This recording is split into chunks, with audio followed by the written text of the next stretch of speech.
ہمیں ایک خاص پنک پیپلز بس سروس کی ضرورت نہیں ہوگی.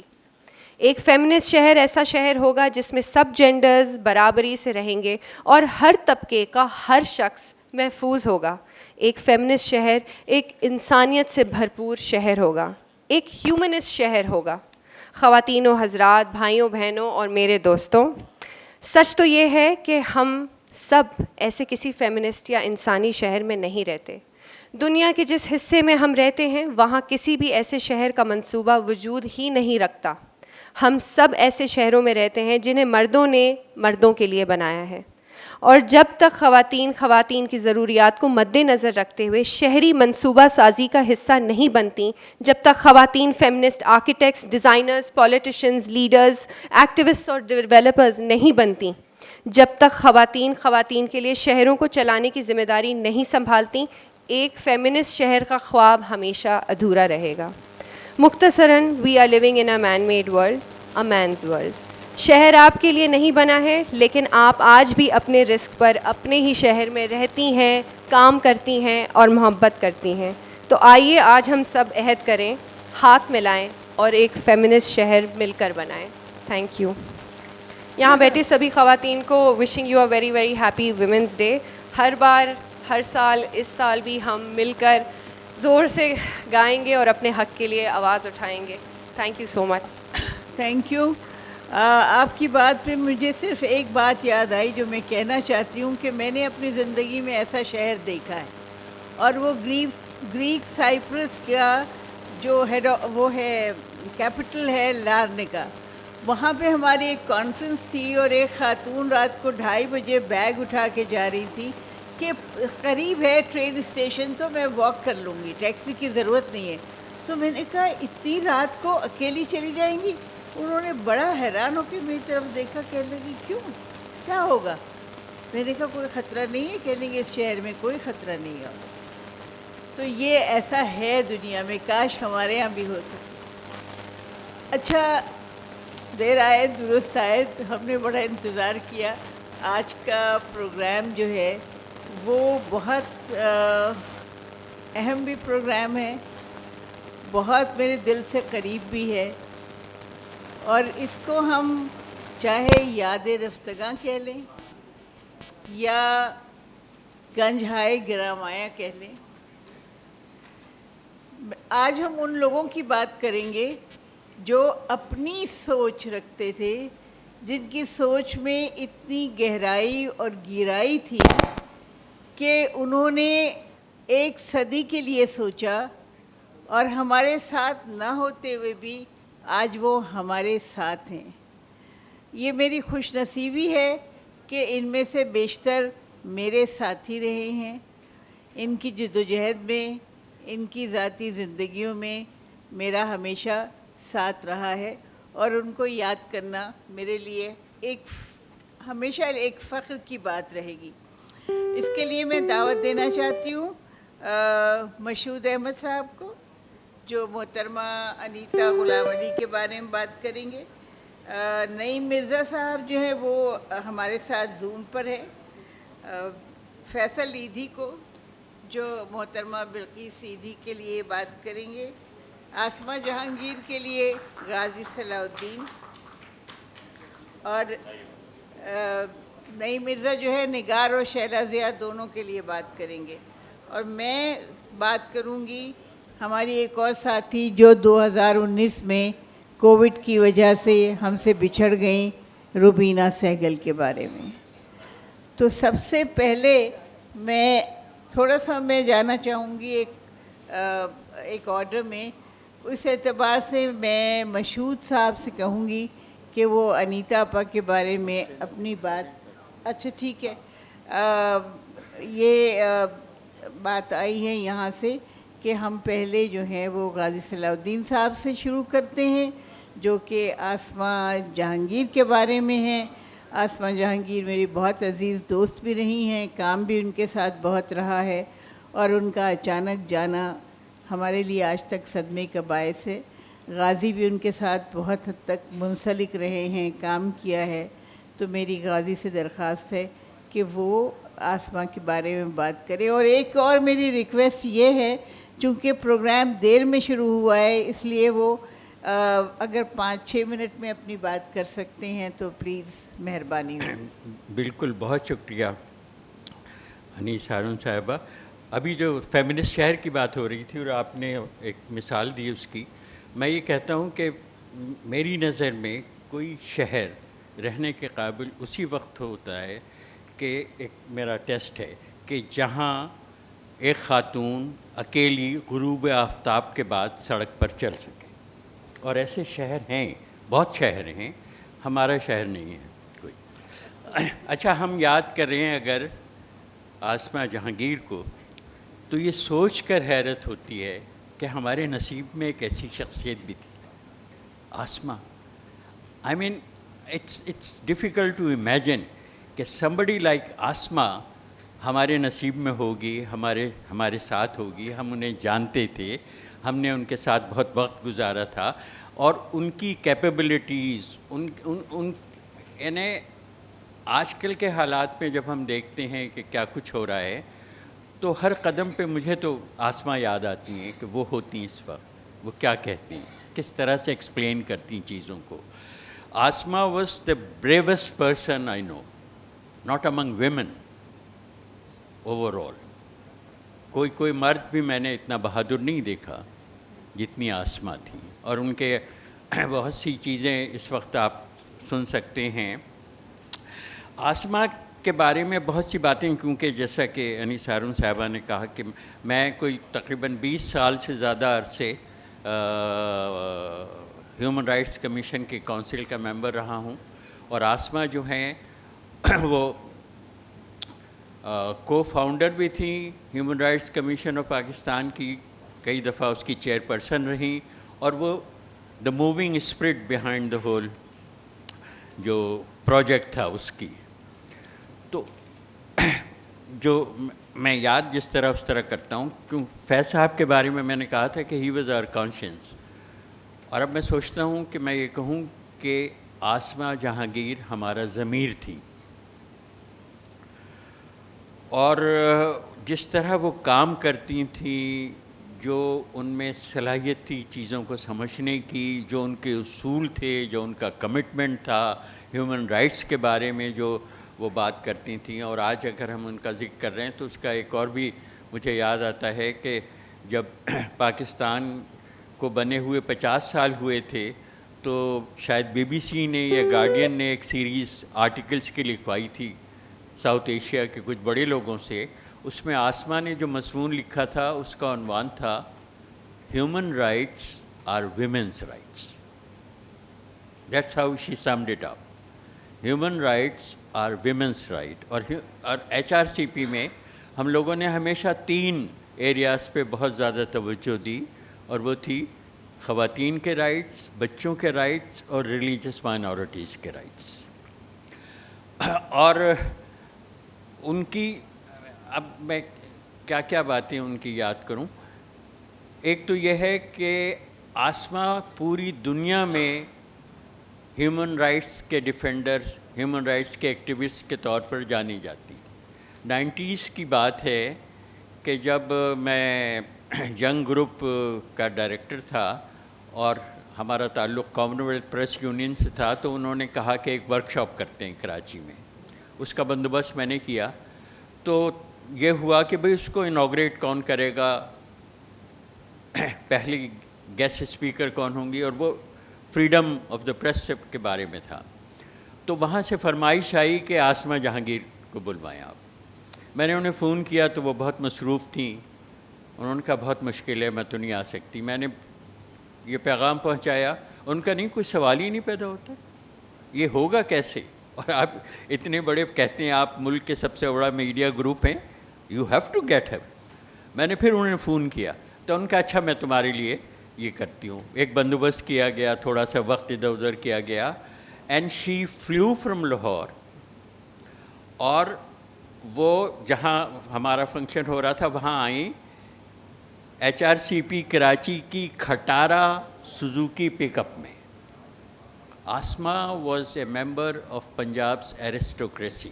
لیکن وہ جس طرح ہمارے ساتھ کام کرتی تھیں وہ اس کھٹارہ میں آئے, انہوں نے تقریر کی, اسی گاڑی میں بیٹھ کے واپس ایئرپورٹ چلی گئی. آسمہ کی جو صلاحیت تھی کام کرنے کی اور جو ایک کمٹمنٹ تھا, اس کی بہت مثالیں میرے ذہن میں آتی ہیں. ایک ان میں خوبی یہ تھی کہ جیسے ہماری جب کونسل کی میٹنگز ہوتی تھیں اور ہم لوگ جمع ہوتے تھے اور محفل رات کی ہوتی تھی, ڈنر کے بعد بیٹھے ہوئے, ایسا بھی ہوا کہ رات 2 بج گئے اور آسمہ جو ہیں وہ سب سے اپنے گروپ میں سب سے زیادہ آرٹیکولیٹ, پرجوش زندگی ہماری پارٹی کی, اور ہم جیسے لوگ پریشان ہو رہے ہیں کہ بھئی چھٹی ملے, کچھ جا کے سو جائیں, اور اس کے بعد صبح ہم اٹھیں تو پتہ چلے کہ آسمہ تو 8 بجے جا چکی ہیں اپنے کسی لیگل اس کے اپوائنٹمنٹ میں. تو یہ صلاحیت تھی ان کے کام کرنے کی. مجھے یاد ہے کہ جب انہوں نے 2010 میں ایک فیصلہ یہ کیا, ان کے دوستوں نے کہا کہ آپ سپریم کورٹ بار ایسوسی ایشن کا الیکشن لڑیں, چیئرپرسن کا. انہوں نے کبھی بار کے الیکشنز میں کوئی دلچسپی نہیں لی تھی. وہ ان دونوں پروفیشنل گروپ, حامد خان کا وہ قابض تھا سارا. آسمہ نے جس طرح وہ کیمپین لڑی ہے, کیمپین چلائی ہے, I am a witness to it, ایک ممبر کے بارے میں ان کو پتہ تھا. And she was always a winner. I mean جو بھی کام وہ کرتی تھیں اس جوش کے ساتھ کہ لڑنا ہے اور جیتنا ہے, اور and it was a very crucial election. وہ محمد اویس یا کون تھے ان کے مخالف, اور وہ چھوڑے سے مارجن سے جیتی, but she was the first woman chairperson of the Supreme Court Bar ایسوسی ایشن.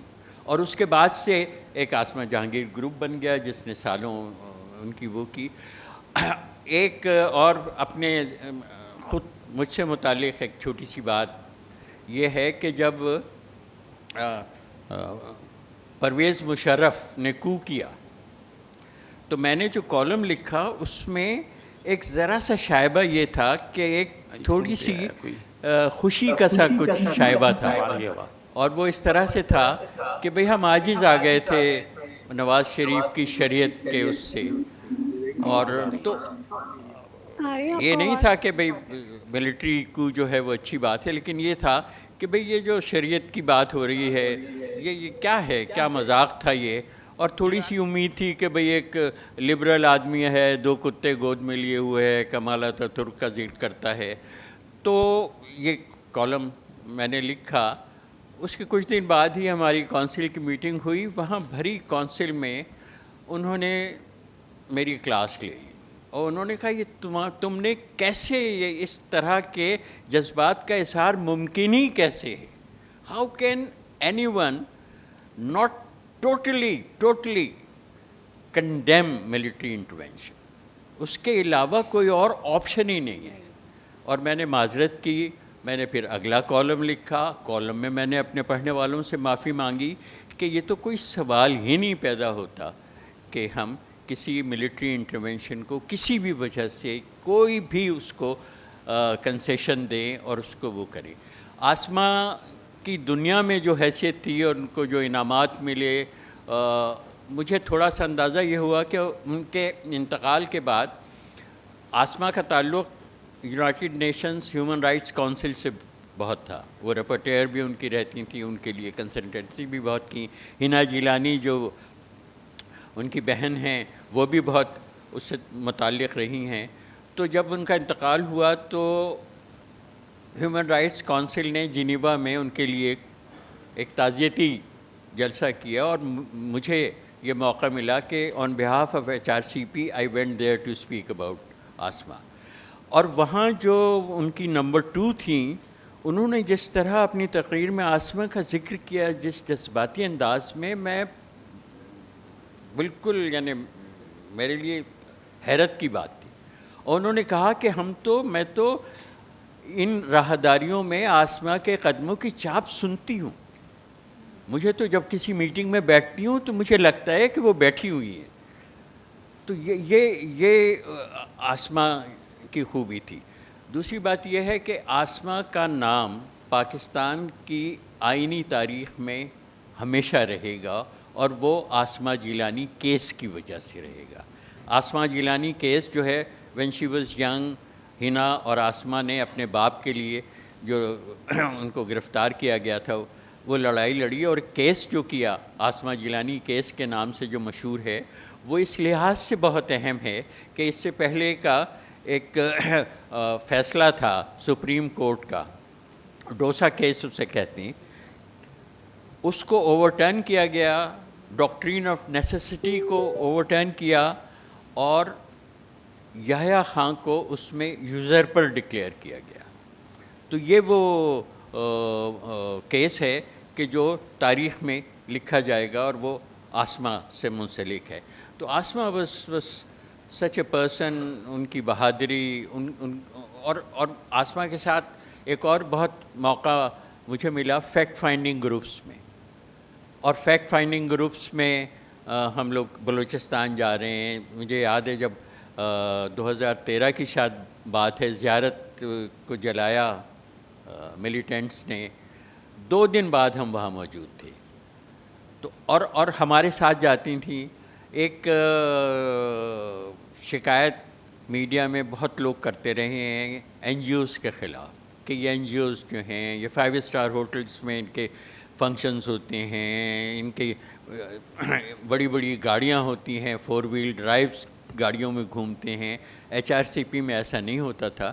ایچ آر سی پی میں ہمارے جو سال میں 2 دفعہ کونسل کے سیشنز ہوتے تھے، تو ایک دفعہ لاہور میں ہوتا تھا، ایک دفعہ ملک کے کسی شہر میں. تو معمولی ہوٹل میں ڈبل آکوپینسی کے ساتھ ہم ٹھہرتے تھے، آسما خود اس میں. کچھ لوگ ہوتے تھے کہ جو اپنے خرچ پہ باہر کہیں رہتے تھے، لیکن بہت ہی ماڈسٹی کے ساتھ، بہت ہی اس کے ساتھ کوئی اس میں وہ ایفلوئنس کا اور کوئی دکھاوے کی کوئی چیز نہیں ہوتی تھی. H R C P is a tribute to her. H R C P کی جو دنیا میں حیثیت ہے، ایچ آر سی پی کے جو state of the human rights ہر سال وہ چھاپتے ہیں، اس کی اتنی کریڈیبلٹی ہے کہ پوری دنیا جو ہے وہ پاکستان میں ہیومن رائٹس کی سچویشن کیا ہے وہ اس رپورٹ سے کہ اس سے دیکھتی ہے. تو جب ہم آسما کو یاد کرتے ہیں تو ہم یہ یاد کرتے ہیں کہ ایک ایسی بہادر، سمجھدار، کمیٹڈ شخصیت. شکریہ. قاضی، مجھے آج کل آسما کی کمی زیادہ محسوس ہوتی ہے، جبکہ سناٹا ہے اور لوگ بولتے نہیں ہیں. بہت زیادہ کمی محسوس ہوتی ہے، اور خاص طور پہ مجھے یہ یاد آتا ہے جب میں بڑے بڑے سیاسی لیڈروں کو جیل جاتے ہوئے ڈرتا ہوا دیکھتی ہوں. ایک دفعہ ہم نے لاہور میں جلوس نکالا، مجھے یاد نہیں کون سا موقع تھا کیونکہ نکالتے رہتے تھے ہم. تو ہم سب نے اپنے ہاتھ پکڑے ہوئے تھے اور ہم آگے جا رہے تھے. تو آگے پولیس بہت بڑی تعداد میں کھڑی تھی اور انہوں نے کہا کہ آپ لوگ آگے آئیں گے تو ہم پکڑیں گے. آسما نے فوراً ہمارے ہاتھ چھڑائے اور آگے بڑھی، کہنے لگے آؤ پکڑو، ہمت ہے تم میں، پکڑو، آؤ مارو مجھے، گولی مارو گے مارو مجھے. یہ دیکھ کے ہم سب کا جو ایک خوف تھا وہ ٹوٹ گیا. ہم سب بھی آگے بڑھے اور پولیس والے بھاگ گئے وہاں سے. تو یہ شان تھی آسما کی. تو آج کل مجھے بہت کمی محسوس ہوتی ہے. She was cofounder of the women action forum. جی بالکل. اب جو ہے ہم آج، میں نے بتایا کہ ایسے لوگوں کی بات کر رہے ہیں جنہوں نے اس دنیا کو بدلنے کے لیے بہت بڑی بڑی قربانیاں دی ہیں. ان میں ایدھی صاحب کو تو ہم سب جانتے ہیں کہ وہ کتنے بڑے آدمی تھے. وہ ایک صوفی منش آدمی تھے، اور ان کا کیا کنٹریبیوشن ہے، کیا ادارہ ہے جو آج تک ہر غریب کو، ہر بے سہارا کو، زندہ انسانوں کو، بے کفن لاشوں کو، سب کو سہارا دیتا ہے. اور ان کا ساتھ نبھایا بلقیس ایدھی صاحبہ نے. آسان نہیں تھا ان کے ساتھ رہنا. وہ ہم سے کہتی تھی بہت مشکل ہے اس کے ساتھ رہنا. لیکن یہ کہ بہرحال وہ ایک قدم بھی کبھی پیچھے نہیں ہٹی اور ہمیں ان کا بہت زیادہ احترام ہے. فیصل یہاں موجود ہیں. فیصل ایدھی سے میں درخواست کرتی ہوں کہ وہ ہمیں ہماری آڈینس کو بلقیس ایدھی صاحبہ کی زندگی کے بارے میں کچھ بتائیں. السلام علیکم. سب سے پہلے تو بلقیس ایدھی صاحبہ کا جب ذکر آئے گا, آپ کا شکریہ, آپ نے جو ہے وہ موقع دیا اس جو ہے وہ پروگرام میں, اور میں اس لائق تو نہیں تھا کہ بلقیس ایدھی صاحبہ پہ بات کروں, لیکن کچھ چیزیں ہیں چونکہ زندگی کا ایک بہت بڑا حصہ ہم نے ان کے ساتھ گزارا ہے. حالانکہ وہ میرے سے ہمیشہ ناراض رہتی تھیں اور ناراضگی کی وجہ تھی جو میں آپ کو بعد میں بتاؤں گا اگر آپ پوچھ لیں گی, ویسے میں نہیں بتاؤں گا. تو میں مولویوں کے خلاف بہت زیادہ بات کرتا تھا تو ایدھی صاحب سے لڑتی تھی, دیکھو اس نے آپ نے اس کو باغی بنا دیا ہے, اس کو کوئی مار دے گا. وہ یہ نہیں کہتی تھی کہ اللہ اس کو دوزخ میں ڈال دے گا, یہ کہتی تھی کہ اس کو کوئی باہر مار دے گا. تو مجھے آج یہ بات سوچ کے خوشی ہو رہی تھی کہ میری ماں جو ہے وہ ایک سیکولر خاتون تھی لیکن مشرقی بھی تھی, اور مشرقی خاتون بھی تھی. انہوں نے دونوں چیزوں کو, ایدھی صاحب ایک انتہائی سیکولر شخص تھے اور جو ہے اور ممی مشرقی خاندان سے آئی ہوئی, مطلب ایک بالکل ہی ہمارے جو کامن لوگ ہوتے ہیں اور عورتوں کی جو سوچ ہوتی ہے. کچھ فیمنسٹ جو ہیں وہ میری ماں کو پسند نہیں کرتے ہیں کیونکہ وہ بہت زیادہ ریسسٹ ہو گئی ہیں, اور انہوں نے جتنا کام کیا ہے یہ تاریخ ہے. ہم مسلمان جو ہیں وہ بہت کمزور ہیں, ہماری میڈیا جو ہے وہ بہت کمزور ہے. ہمارے یہاں جاگیرداروں کا, ہمارے یہاں دو سیشن پہلے ایک رائٹر نے جو ہے بہت اچھا پروگرام اپنا موقف دیا کہ ہمارے یہاں سوسائٹی جو ہے وہ جاگیردار کنٹرول کرتے ہیں, ہمارے مرد جو ہیں وہ جاگیردارانہ سوچ رکھتے ہیں. اس کی وجہ سے جو ہے یہ ایک مردانہ سماج ہے اور اس میں عورتوں کو موقع نہیں ملتا. خیر, میں بلقیس ایدھی صاحبہ کی بات کروں گا. سب سے پہلے بلقیس ایدھی صاحبہ کا ذکر شروع ہونے سے پہلے یہ جو ہے ایدھی صاحب کا ذکر جو ہے وہ بہت ضروری ہے. ایدھی صاحب کی جو شخصیت تھی اس کو بنانے میں بھی ایک خاتون کا کردار تھا, اور بلکہ دو خاتون کا کردار تھا. ایک ان کی والدہ اور ایک جو ہے ان کی بیوی جو کہ بلقیس ایدھی تھیں. ان دونوں شخصیت جو کہ خاتون تھیں, انہوں نے ایدھی صاحب کو ایدھی صاحب بنایا, اور یہ عورتوں کو فخر ہونا چاہیے اس بات پہ, اور مجھے تو بہت فخر ہے کہ جو ہے ان کی والدہ, جب یہ اسکول جاتے تھے, ایدھی صاحب چھوٹے تھے, انڈیا میں ان کا گاؤں جو تھا وہ باٹوا تھا, تو وہاں پرائمری اسکول جب جاتے تھے تو ایدھی صاحب کی والدہ ان کو جو ہے دو پائی دیتی تھیں, اور ایک پائی جو ہے وہ کہتی تھیں تم اپنے پر خرچ کرو, دوسری پائی جو ہے وہ کسی ضرورت مند پہ خرچ کرو. تو کبھی کبھی ایدھی صاحب اپنے بہت بیانوں میں یہ جانتے بھی ہوں گے, صلاح الدین صاحب بھی جانتے ہیں ان کو قریبی, اور جو ہے وہ بھی جانتی ہیں انیس ہارون صاحبہ, تو بہت مل چکے ہیں. ان کے گھر بھی آنا جانا تھا ایدھی صاحب کا, اور بلکہ ان کے ہسبینڈ جب جیل میں تھے تو وہاں سے زیادہ جو ہے وہ اچھی دوستی ہوئی ان کی. میں گیا تھا تو وہ بتا رہے تھے.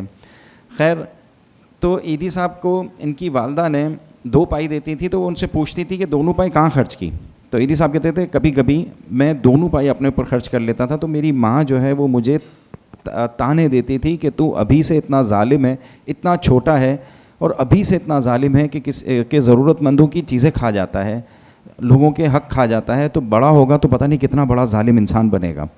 تو یہ بات ایدھی صاحب کے ذہن میں ایک ان کی ماں نے ڈالی جو کہ خاتون تھی اور ایک بہت اچھی سوچ رکھنے والی. زیادہ تر خاتون اچھی سوچ رکھتی ہیں, یہ مرد ہوتے ہیں جو ان کو مجبور کرتے ہیں بہت سارے جو ہے وہ ہٹنے پر, اور جو ہے ان کو فیصلے نہیں کرنے دیتے. اگر اس ساتھ سوسائٹی میں اگر عورتیں فیصلہ کریں نا تو کبھی جنگیں نہیں ہوں, کبھی خون خرابہ نہیں ہو, اور ہم بہت ہی پرسکون زندگی گزاریں. لیکن مرد جو ہے وہ ان کے خون میں پتہ نہیں تکبر, انا, اس کے لیے کیا کچھ نہیں کرتے. کروڑوں آدمی مارے انہوں نے پہلی جنگ عظیم میں اور دوسری جنگ عظیم میں, کہ اگر خواتین ہوتی نا اس وقت دنیا کی حکمرانی میں تو یہ جنگیں نہیں ہوتی. خواتین کبھی بھی خون خرابے کو پسند نہیں کرتی. دوسرا, بلکہ ایدھی صاحب کو جو ہے وہ جس خاتون نے سپورٹ کیا, مضبوط کیا, وہ ان کی بیوی تھیں جو کہ میری والدہ بلقیس ایدی ہیں. جب وہ کام کرتے تھے انہوں نے ان کی جو ہے ایدی فاؤنڈیشن کو جوائن کیا تھا ایز اے مڈ وائف بننے کے لیے. ان کے یہاں ٹریننگز چلتی تھیں ایدی صاحب کے میٹھا در والے ایدی سینٹر میں. تو 1960s میں ارلی 60s میں انہوں نے ان کو جوائن کیا اور اس کے بعد جو ہے ان کے ساتھ کام کرنے لگی. ایدی صاحب اکثر کہتے تھے کہ جو بچے ہمارے پاس آتے تھے لاوارث یا ان وانٹیڈ جو بیبیز آتی تھی یا معذور بچے ہوتے تھے تو بلقیس ایدی صاحبہ ان کا بہت زیادہ خیال رکھتی تھیں. تو اس کی وجہ سے ایک سب سے بڑی وجہ بلقیس ایدی کو پسند کرنے کی, دونوں نے پسند کی شادی کی تھی, تو پسند کرنے کی یہ بھی تھی. لیکن ایدی صاحب کی زندگی میں بہت ساری دوسری پسندیں بھی تھیں تو جس کا ذکر ایدی صاحب بھی کرتے تھے اور ممی بھی کرتی تھیں. اور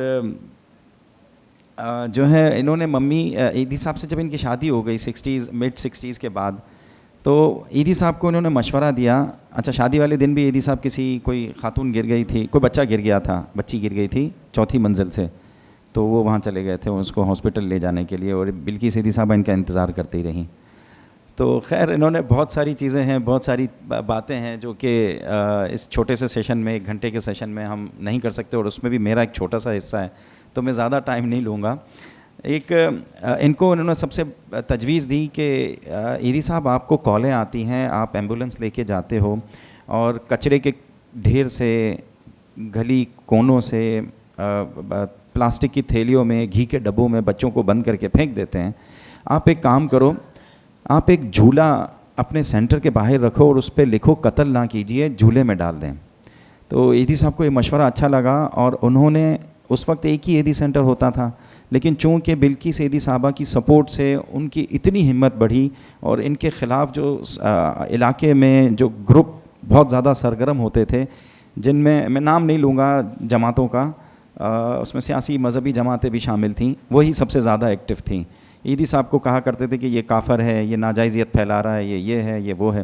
لیکن بلقیس ایدی صاحبہ نے ان کو بہت سپورٹ کی اور ان کو کہا کہ آپ جھولا رکھیں, اور اس جھولا رکھنے پہ بہت زیادہ تنقید ہوئی لیکن ایدی صاحب جو ہے وہ تھے غصے والے اور ضدی آدمی تھے.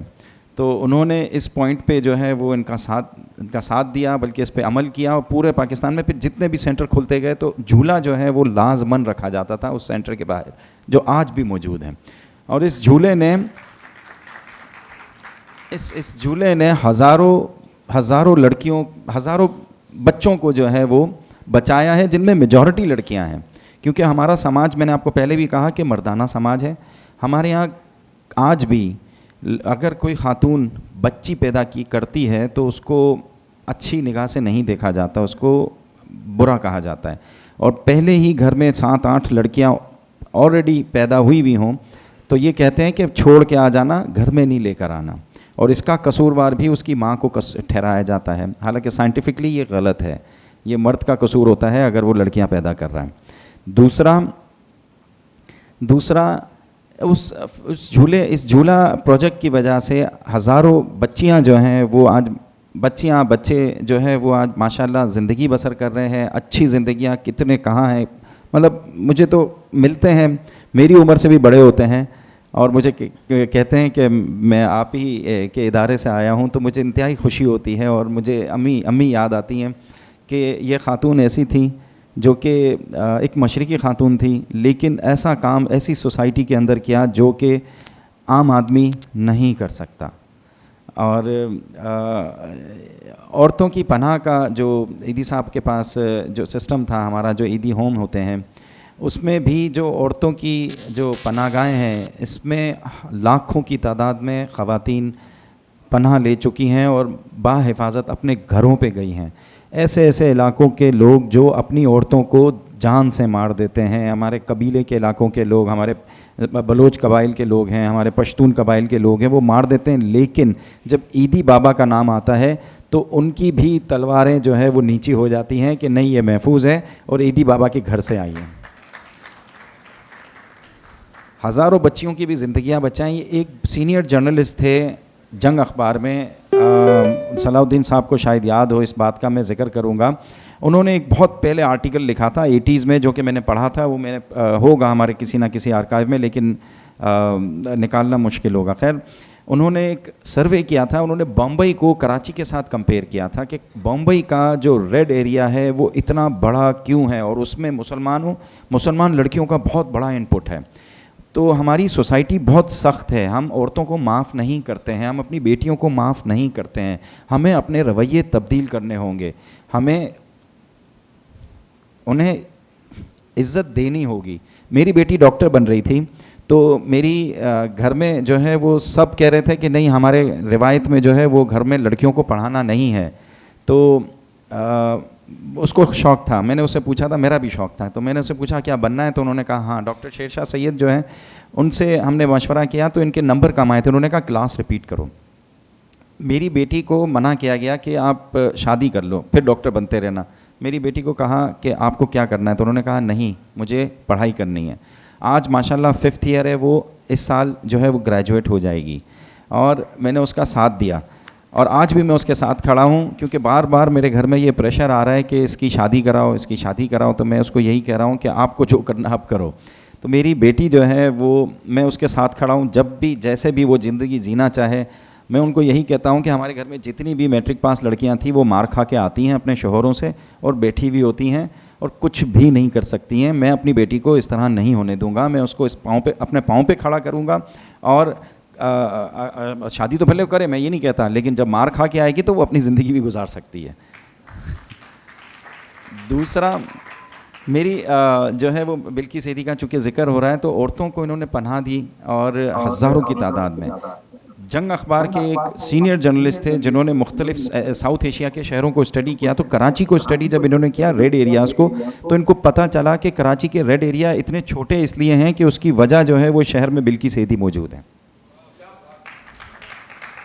لڑکیاں اپنے گھروں میں محفوظ چلی جاتی ہیں جو غلط ہاتھوں پہ نہیں چڑھتی. پولیس تھانے کے اندر کبھی بھی کوئی لڑکی آتی ہے تو سب سے پہلا آفیسر کا جو آرڈر ہوتا ہے وہ یہ ہوتا ہے کہ اس کو ایدھی ہوم میں پہنچا دو. حالانکہ انڈیا کے جو شہر ہیں ان میں لڑکیاں محفوظ نہیں ہیں, بھلے وہ سیکولر ملک ہے, وہاں پہ عورتوں کی بہت بڑی آواز ہے, عورتوں کی ہمارے سے بہت آگے ہیں لیڈرشپ میں, لیکن وہاں کی عورتیں اتنی محفوظ نہیں ہیں جتنی ہمارے یہاں پہ اس معاملے میں ہے. باقی معاملات میں نہیں کہہ سکتا, لیکن اس معاملات میں جو ہے وہ سیف جگہوں پہ ہوتی ہیں اور اپنے گھر پہ سیف چلی جاتی ہیں, اور اس میں کہیں زور زبردستی نہیں ہوتی. ہماری کوشش یہ ہوتی ہے کہ ان کو عدالتوں میں جا کے طلاقیں نہ کروائیں. اگر لڑکے آ گئی ہیں تو ہم یہاں پہ ان کو بٹھاتے ہیں, ان کے ساتھ یہ ہوتا ہے کہ ہم ان کی ثالثی کا کردار ادا کرتے ہیں. ان کے شوہر کے ساتھ یا ان کے والد کے ساتھ یا ان کی والدہ کے ساتھ ہم ثالثی کا کردار ادا کر کے ان کو راضی کر کے, جب تک وہ گھر والے جو ہے وہ اس کو راضی کر کے نہ لے جائیں وہ نہیں لے جا سکتے. وہ رہتی ہیں ہمارے پاس. کچھ خواتین جو ہے وہ 1 ہفتہ رہتی ہیں, تو کچھ 1 سال تک رہتی ہیں, لیکن اپنے گھر ضرور جاتی ہیں اور کسی غلط جگہ نہیں جاتی. اور یہ سارا کردار جو ہے وہ, میں سارا کریڈٹ جو ہے وہ بلقیس سیدی صاحبہ کو دوں گا, جو آج بھی یہ درخت اتنے پھل دے رہا ہے, اور ہزاروں لاکھوں لڑکیوں کو, ہمارے پاس رجسٹر موجود ہیں, ایسا نہیں ہے ہم ہوا میں باتیں کر رہے ہیں, یہ ورلڈ ریکارڈز ہیں. لیکن چونکہ مسلمان میڈیا اتنا کمزور ہے کہ وہ اپنے نمائندوں کو صحیح جگہ دلوا ہی نہیں پاتا, اور ہمارے لیڈروں پہ تو مجھے بھروسہ ہی نہیں ہے. مسلمانوں کے جتنے بھی اپر کلاس ہے وہ ساری مفاد پرست ہے, دولت پرست ہے, اور ان سے وہ نہ عوام پرست ہے, وہ انسانوں سے نفرت کرتے ہیں وہ جو ہے وہ. لیکن ہماری ورکنگ کلاس جو ہے ان کو مضبوط ہونا ہوگا. خواتین جو ہے اس میں بہت آگے اس وقت اہم رول ادا کر رہی ہیں, اور میں سمجھتا ہوں کہ ہمیں مشرقی جو ہماری جو ویلیوز ہیں اس کو نہ چھوڑتے ہوئے ہم سیکولر بنیں تو ہی بہت اچھا ہوگا, ورنہ جو ہے ہماری سماج بہت خطرناک طریقے سے ڈیوائیڈ ہوگا, اور اس کا فائدہ مولویوں کو اور ہماری اپر کلاس کو ہوگا. فیصل نے جو باتیں کی ہیں ان سے جو ہم سب کا خاص طور پہ خواتین کا خیال رہا ہے کہ اگر بلقیس ایدھی کا ساتھ نہ ہوتا تو ایدھی صاحب وہ سب نہیں کر سکتے تھے جو کچھ انہوں نے کیا. تو میرا خیال ہے کہ احترام ہے ایدھی صاحب کے لیے بھی, بلقیس ایدھی کے لیے بھی, اور ان کے سارے خاندان کے لیے. اچھا, اب مجھے یہ بتایا گیا ہے کہ زوم پر بھی ہمارے ایک ساتھی ہیں نئی مرزا صاحب جو انتظار کر رہے ہیں, اور وہ عورت فاؤنڈیشن کے ہیڈ ہیں. وہ بات کریں گے 2 بہت بڑی خواتین کے بارے میں